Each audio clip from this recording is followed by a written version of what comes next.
I wasn't invited to my sister's wedding. I found out while holding a paper plate of macaroni salad standing between the lemonade table and a cooler full of beer. It was June, hot enough that the plastic forks bent when you tried to scoop potato salad. My aunt had just put on a Tracy Lawrence playlist, and someone's toddler was crying near the bounce house. It was my cousin Jenny who said it. She'd just walked over from the grill, flipping her hair out of her face with one hand, a hot dog in the other. So, she said cheerfully, "Are you flying out for Maddie's big day, or just driving in?" I blinked. "What big day?" She laughed, thinking I was being sarcastic. "The wedding, silly. She's finally marrying that guy with the hair gel." "James, right?" I smiled like I knew exactly what she meant. "Oh, yeah, right." Then I excused myself to go check on the deviled eggs, which was code for sitting in my car with the AC on high and trying to breathe through the strange, sudden silence in my chest. Madeline was my baby sister. I helped raise her after Dad died. I held her hair back when she got sick at her first college party and wired her money more than once when she forgot rent was due. I was the one who mailed her a weighted blanket during her first panic attacks and the one who stayed on the phone with her the night she thought James was cheating. And now she was marrying him, with floral arrangements and a venue and apparently a guest list. That didn't include me. I sat in my car for 10 minutes trying to decide if I was hurt, angry, or just tired. The answer was yes, to all three. Inside the house, someone had cut into the strawberry sheet cake. From the window, I could see Jenny chatting with my mother, who wore her usual soft blue summer dress and looked perfectly composed, as if everything in the world was just the way it ought to be. I looked at the plate in my hand. The macaroni was sweating in the heat. They'd planned a wedding my sister didn't even mention, and somehow I was the only one who looked surprised. I waited 2 days before I called my mother. It wasn't because I needed time to calm down. I wasn't angry exactly. I wasn't even looking for an apology. I think I just needed to hear her say it out loud that they'd planned all of it without me. She picked up on the second ring. "Hi, honey," she said in that warm, efficient voice she used with store clerks and church volunteers. I could picture her in the kitchen wiping down the counter with a dish towel phone nestled between her cheek and shoulder. "Everything all right? I just have a quick question," I said, trying to keep my tone light. "Is Maddie getting married?" A pause. A breath. The sound of a refrigerator closing. "Well," she said, as if I'd asked whether the mail had arrived. "Yes. Next month, actually. We didn't know if you'd be free." "I didn't know it was happening." She chuckled lightly. "Oh, Claire, don't be dramatic. That word again, dramatic." It was the same tone she used when I cried at Dad's funeral, and she told me to pull myself together. The same one she used when I called her in tears after losing my job 5 years ago. "Don't catastrophize, sweetheart. You'll land on your feet." I let the silence settle between us. "You know," she continued, "Madeline really wanted something small. Just family." "I am family," she sighed. "Yes, but you're always traveling, and these things get complicated. James's parents had a lot of input and there were limited spots." "You understand." I didn't, but I knew better than to say that. "You're not mad, are you?" she asked, suddenly softer. "I'm not sure what I am." Another silence, this one heavier. Then, "We thought it would be easier this way. Less pressure on everyone." Easier. That was the word. It wasn't that they forgot me. It's that I was the easy one to erase. I told her I had to get back to work, though I wasn't working that day. She said, "All right, sweetheart," and just like that, we hung up. I stared at my phone for a long time. Then I opened my calendar, scrolled to next month, and looked at the weekend of the wedding. Nothing scheduled. No RSVP. No seat. I didn't slam doors or post anything online. I didn't call Madeline to demand an explanation or draft a long, sad message no one would answer. Instead, I bought a ticket to Iceland.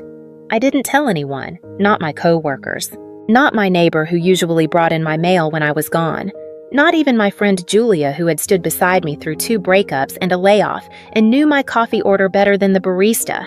I just stopped answering things. That Friday, I submitted a vacation request to HR, packed a small suitcase, and left a single sticky note on my fridge. Gone. Don't wait up. The flight from Boston to Reykjavik was quiet. I didn't watch a movie. I didn't read. I stared at the flight map on the tiny seatback screen, a glowing white line arcing over Greenland like a scar. By sunrise, I was standing in a rental cabin carved into a hillside of volcanic rock, half covered in moss and silence. The lake outside looked frozen, even though it wasn't. The windows fogged over in the morning. The shower smelled faintly of sulfur. I loved it immediately. For 24 hours, I didn't check my phone. The second day, I took a walk down to the edge of the lagoon. There was a wooden bench half buried in snow, and I sat there until I couldn't feel my hands. I took a photo. It wasn't perfect. I wasn't smiling. Just a figure in a wool coat sitting by still water under a white sky. No caption. No tag. Just the image. I posted it to my Instagram story. Within 10 minutes, the scene list lit up Madeline. My cousin Jenny, my mother. No one said a word. I didn't expect them to. That wasn't the point. The point was that they saw me. Not at the bridal shower, not at the rehearsal dinner, not at the wedding planning brunch I hadn't even heard about, but here in a country of glaciers and steam and silence, I had become momentarily visible. I posted nothing the next day, just lived. I drank bitter coffee from a ceramic mug and watched the fog roll in over the lake. I wrote in my journal, nothing poetic, just lists of things I didn't have to do here. No small talk. No pretending I was fine. No RSVP. No gift registry. Only me. And the sound of ice shifting in the wind. I knew the wedding was that weekend, though no one had said the date out loud to me. I figured it out the same way you learn most things your family doesn't want you to know from social media and side comments. My cousin Trish had posted a boomerang of champagne flutes clinking beside a caption that read, "Love is in the air," and someone else tagged a boutique hotel 2 hours outside Albany. That was enough. Saturday morning in Iceland was silver and quiet. I sat by the window with a blanket over my legs and watched the light creep slowly across the lake. There were no church bells here, no wedding playlists or bridesmaids laughing behind closed doors. Just snow, steam, stillness. I made oatmeal. I didn't check my phone. By late afternoon, the wedding had likely started. Maybe Madeline was walking down the aisle in something lace and sleeveless, our mother crying on cue. I imagined soft, lighting pastel flowers filtered joy. And somewhere in the photos there would be a missing chair. Not obviously. They'd have filled the seat or rearranged the row, but I knew where I was supposed to be, and I wasn't there. That night, I posted a new image. It was just my hand holding a ceramic cup against the backdrop of the frozen lake. The sky was lavender. My nail polish chipped slightly on one finger. Nothing glamorous. Nothing posed. No caption. Again. The scene by list rolled in within minutes. Madeline. Our mother. 2 of her friends I hadn't spoken to in years. Still, no one messaged. Still nothing was said. But this time I could feel it, the quiet had shifted. It was no longer absence, it was presence withheld. I imagined them scrolling through their phones between dances or desserts, seeing my post in a moment of pause and wondering if it meant something. It did. It meant I knew. It meant I was watching not out of jealousy or malice, but because I had once mattered here. And now, I didn't. Not enough to be invited, but enough to haunt the edge of the frame. I didn't post again for 2 days. Let them notice the silence. Let them fill it with whatever story they needed to tell themselves. I had nothing to add. 3 days after the wedding, I woke up to the sound of my phone buzzing on the nightstand. It was barely 6 in the morning, and outside, the sky was a pale gray, the kind of color that made you forget the sun ever existed. The phone kept buzzing messages, missed calls, more messages. At first, I thought maybe someone had died, but the names on the screen told a different story. Lindsay, Aunt Carol, my mother, then Madeline's college roommate, then finally Julia, the only one who ever really told me the truth. Her message was short. No greeting, no build-up. You need to see this. She attached a link, a TikTok. No context, just a thumbnail of what looked like a reception hall and something blurry flying through the air. I hesitated. I wasn't sure I wanted to open it. I wasn't sure I wanted to know. But I clicked. The video started mid-chaos, shouting gasps movement. A bridesmaid was screaming not in joy, but fury. her voice cracking as she threw a bouquet across the room, not in ceremony, but in rage. People were standing, turning, backing away. Someone knocked over a centerpiece. Glass shattered somewhere off screen. Then the camera found Madeline. She was crying. Not delicate tears, but shaking red-faced mascara running. She was yelling something, though the audio was distorted. The voice that came next was clearer. "You were my best friend, Maddie. My maid of honor, and you were sleeping with him the whole time." The voice belonged to Rachel, her best friend since freshman year, the same girl who helped plan the bachelorette trip, the same girl who apparently had planned on marrying James herself. My stomach dropped. Another guest's voice, this one half laughing in disbelief, said, "That's the maid of honor." The camera panned just enough to catch James frozen between them, hands raised, like a man trying to tame wild animals. He said something no one caught. It didn't matter. The crowd had already started to move, guests whispering, grabbing coats, gathering purses. One woman walked out with her napkin still in her hand. The video ended with Madeline sinking to the floor. I watched it twice. Then I turned my phone over and stared at the ceiling of my cabin. The wood beams creaked in the cold. Somewhere outside, a bird made a sound I couldn't name. The buzzing started again.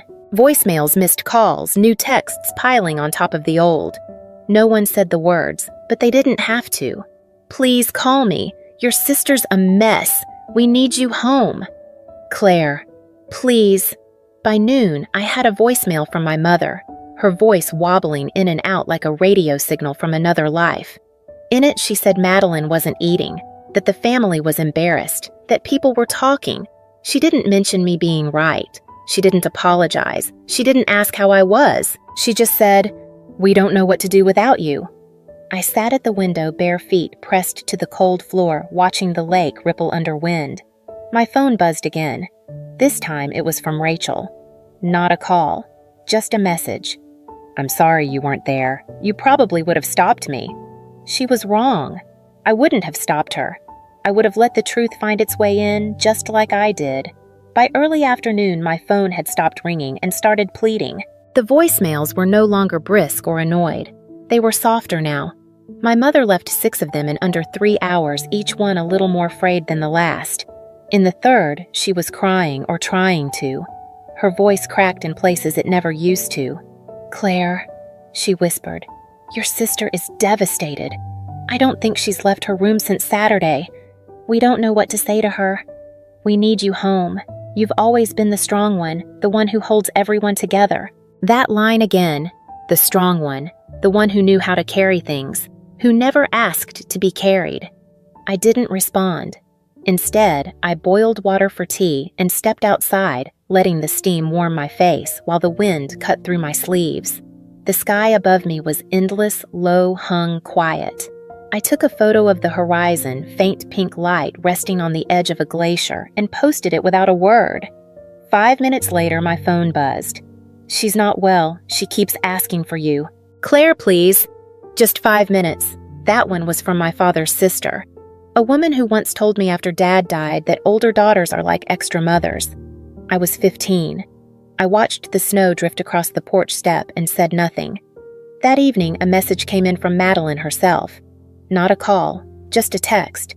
"I know I hurt you. I didn't think it would matter this much. I thought you didn't want to be part of things anymore. Please, I need you. I don't know who else to ask." I stared at the message for a long time, not because I didn't believe it, but because it was the first real thing she'd said to me in years. But it wasn't enough. Not after all the times she had taken my help, but not my presence. Not after letting me fade out of the family photo without asking if I was still standing there. They didn't miss me. They missed what I did for them. And now that everything was falling apart, they wanted the scaffolding back. But I wasn't made of steel anymore. I had become glacier. Cold, still, unmovable. It was almost midnight when the phone rang again. This time I picked up. Not out of forgiveness, not because I'd softened. I just didn't want the silence to say everything for me. "Claire." My mother breathed like she'd been holding her voice for hours. I didn't speak. She waited, then filled the space the way she always did, with explanation disguised as care. "She's not doing well," she said quietly. "Madeline, she's She barely eats. She doesn't come downstairs. She keeps asking if you've responded. I could hear the clink of something ceramic in the background. Her kitchen, most likely. Probably the same blue teacup she always used when she needed to appear gentler. I wish you were here, she added. I looked out the window of my cabin. Outside, the lake had turned to glass. The sky was low and endless, the kind of cold that made sound feel smaller. I said finally, for years. You just didn't see me. There was a pause, not defensive, not quick, just still. I didn't know you felt that way, she said, her voice thinner now. You never said. No one asked. She let out a breath, not quite a sigh, just the sound of realizing there's no script left that still works. I'm sorry, she said, but it came out like a question. I didn't answer. Somewhere in the silence, she understood, because for once, she didn't try to fix it. No excuses, no soft rewrites of history. Just the sound of her breath, the faint chime of a clock in the background, the quiet of two people realizing something had ended a long time ago, and this was just the echo. Are you coming home? She asked after a while. I looked around the room. The wooden floor, the wool blanket on the chair, the sound of wind against the windows. Everything simple. Everything mine. No, I said gently. I think I'm finally home. We didn't say goodbye. We just let the call fade. I sat there a while, listening to the quiet. It didn't hurt anymore. It didn't comfort me either. It just felt true. The next morning, I woke early. The cabin was still the kind of stillness that doesn't ask anything from you. I wrapped myself in a thick sweater and stepped onto the back deck. The lake below was smooth as glass, reflecting the pale gold of a rising sun. The sky stretched wide and empty, and for once, that emptiness felt like peace. I made tea, scribbled a few lines in my journal, then pulled out the thick stationery I'd brought from home, but never used. I wrote one letter. Short, plain, no accusations, no lists of what had been done or left undone. Just this: I hope you find peace. I hope you tell the truth. I hope next time the invitation comes before the apology. Claire. I signed it with my full name, folded it carefully, addressed it to the house I grew up in, no return address.